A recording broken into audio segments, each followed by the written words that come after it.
To what degree has the CIA been instrumental in blocking socialism and communism as a construct, both internally to the US and abroad? Has this been a driving factor? It's been the driving factor. I addressed this at length in my fourth book. It's called The CIA Insider's Guide to the Iran Crisis. We're in crisis with Iran because of decisions that we made in the middle 1950s to overthrow the democratically elected government of Iran, just as one example, because of our irrational obsession with communism. And it happened not just in Iran, but all over Africa, in Southeast Asia, which of course led to the Vietnam War, and throughout Central and South America. It was an irrational obsession with communism. That's what got us into Afghanistan. Even though the Soviet Union was weakened, battered, and humbled, we still decided that we would rather throw our lot in with the Mujahideen than with the Soviets.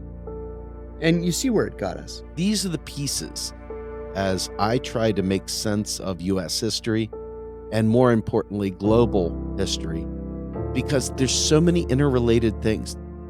And the predation on the global South, the third world that we have created through the programs of oppression that we've instituted.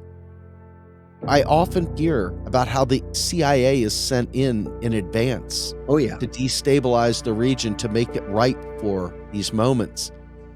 Yeah. But it seems to me like this is 100% the MO. And if that is the MO, who is this serving? Because communism is people ownership. It's workers owning their means of production. It's about an egalitarian society where there aren't classes and rulers. Yeah. How much does the CIA play in that? Well, the role used to be enormous in the 50s through the 60s into the mid-70s. As technology has improved, they've gotten away from that on-the-ground impact, and they do a lot of it remotely.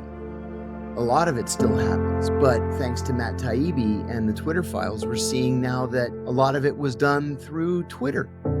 Remember, it was Hillary Clinton that asked Twitter not to do its system upgrade on the night that the so-called Green Revolution was beginning in Iran.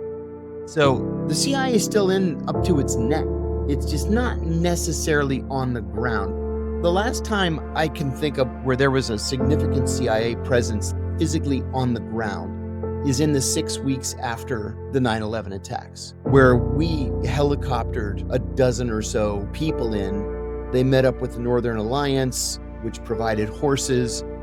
We parachuted in secure communications, millions of dollars in cash, and said, okay, overthrow the Taliban and find bin Laden. And so they set out for Kabul.